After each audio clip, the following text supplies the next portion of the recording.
Metaplanet izpildirektors, kas arī uzņēmums akumulē bitkoinu, šīs izpildirektors prognozē to, ka bitkoinam šī 60,000 cenu zona varētu būt pati apakšā. Vai tā tas būs, to laiks rādīs.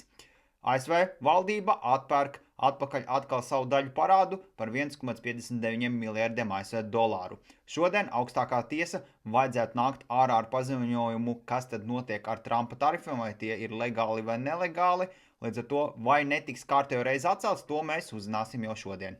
Japānā iznāk inflācijas dati, un tie ir zemākie pēdējo 46 mēnešu laikā.